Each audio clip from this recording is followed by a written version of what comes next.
Hurricane Irma, one of the most powerful in history. San Juan, P.R. Hurricane Irma struck the northeast Caribbean with terrifying force Wednesday, its battering rain and winds of up to 185 miles per hour leaving a trail of chaos, wreckage and flooding from Barbuda to Puerto Rico, before taking aim at islands farther west and, beyond them, Florida. Already one of the most powerful storms ever recorded, Irma could become one of the most destructive as well, depending on its path, and officials from Turks and Caicos to Florida pleaded with people to heed advisories to evacuate to shelters and higher ground. The National Hurricane Center described the hurricane as potentially catastrophic. The storm made direct hits on Barbuda, St. Barthélemy, St. Martin, Anguilla and the British Virgin Islands, and raked the United States Virgin Islands and Puerto Rico with hurricane-force wind and torrential rain. Gaston Browne, Prime Minister of Antigua and Barbuda, said Irma had destroyed 95% of the structures on Barbuda, an island with about 1,600 people. The authorities confirmed that the hurricane had killed at least one person in Antigua and Barbuda, one on Anguilla, a British possession, and two in French territory, which includes St. Barthélemy in the northern part of St. Martin. Another died in Puerto Rico while preparing for the storm. Irma will bring life-threatening wind, storm surge and rainfall hazards to Puerto Rico on Wednesday into the northern coast of Hispaniola, which includes the Dominican Republic and Haiti, on Thursday.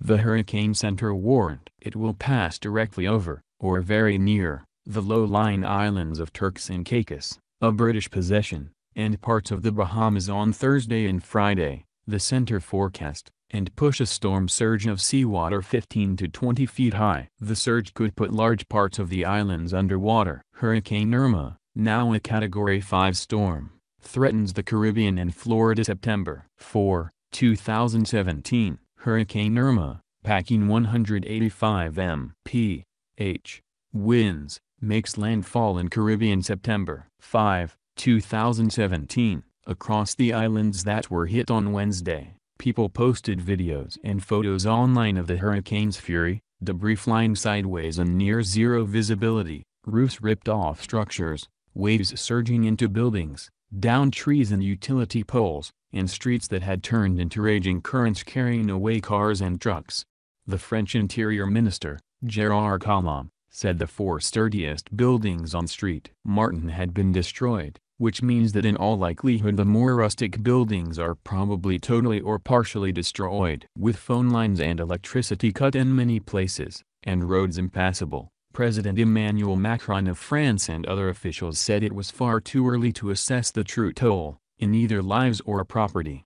The aftermath of the storm will be harsh and cruel, Mr. Macron said after a crisis meeting at the Interior Ministry in Paris. We will have victims to lament, and the material damage on the two islands is considerable. The devastating winds left many scrambling for safety. Carmen Caballero, a 69-year-old retired doctor, was unsure at first whether to vacate her two-story home in San Juan, the capital of Puerto Rico. It is made of concrete, but has a metal roof that she feared might be ripped away. Then the power went out, the pelting rain and howling wind began, and she could hear debris crashing into things around her house and see tree branches falling into the streets. She packed some water bottles, nuts, medicines, linens and other supplies in her car and drove to the shelter at the Roberto Clemente Coliseum. All my neighbors left too, she said over the phone from there. I wasn't going to stay alone in my house. On Culebra, a small, rustic Puerto Rican island east of the main island, José Perez, the municipality's director of emergency management, took shelter with about 65 other people at a public high school Wednesday afternoon. Like many people there, he said, he lives in a wooden home. Right now we are feeling the fury of this hurricane, Mr. Perez said in Spanish by phone. I was 13 and I obviously remember Hurricane Hugo, but this is something incomparable. This is something terrible, an experience out of this world. Kelsey Nowakowski and some friends boarded up her house on St. Thomas, part of the United States Virgin Islands, and hunkered down, listening to the howling and thumping outside. Based on the water we took in, we think there is significant damage to the roof but don't think it blew off yet, she said. We've all been in hurricanes before. There are 5 of us here,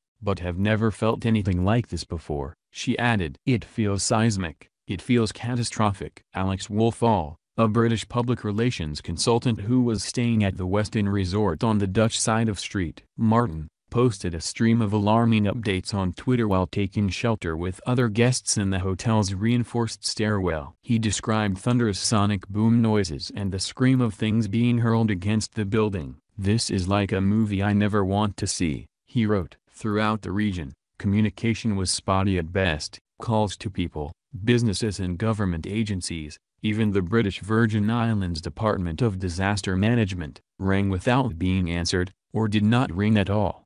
"Stuff is flying around outside, and the visibility is down to about 20 to 30 feet, and we haven't hit the peak yet," Jerry Yonno, executive editor of the Virgin Islands Daily News, said in the early afternoon. 2 hours later, calls to the newspaper could not get through. A JetBlue flight from San Juan to Fort Lauderdale, Florida, was canceled only after the passengers, many of them trying to get back to their homes in Florida, had checked out of hotels and gone to the airport. The 97 passengers were taken instead to the Clemente Coliseum, along with hundreds of others seeking shelter. "Tempers got a little heated. I had to control the situation," said Carmen Yulín Cruz, the mayor of San Juan. "That's like a spark in a gasoline tank. 500 people in one place. If one of them gets out of whack, it could have a ripple effect." She said the city was ready for whatever may come, having stockpiled fuel, ice and medication. The mayor said she,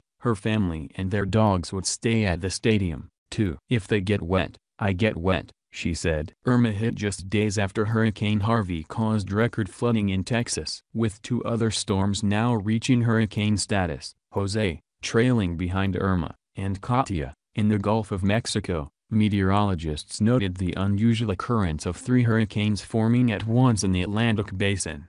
Hurricane Irma's maximum sustained winds of 185 meters (ph) have been matched by only 3 other Atlantic storms. The last, Hurricane Wilma, was in 2005. By Wednesday afternoon, Irma had kept that wind speed for over 24 hours, the longest period ever recorded. The storm first made landfall on Barbuda about 2 a.m., then ripped across several more islands without losing intensity, traveling west-northwest. Puerto Rico was spared the worst of the storm's wrath as it churned past in the evening. The center of the storm stayed about 50 miles north of the island. Monroe County, which includes the Florida Keys, issued a mandatory evacuation order on Wednesday. Broward County, which includes Fort Lauderdale, advised people to evacuate some areas. In South Florida, which has millions of people and only 2 major highways, Interstates 95 and 75, to take people farther north, traffic and fuel shortages were already becoming problems as people tried to get out of the storm's path.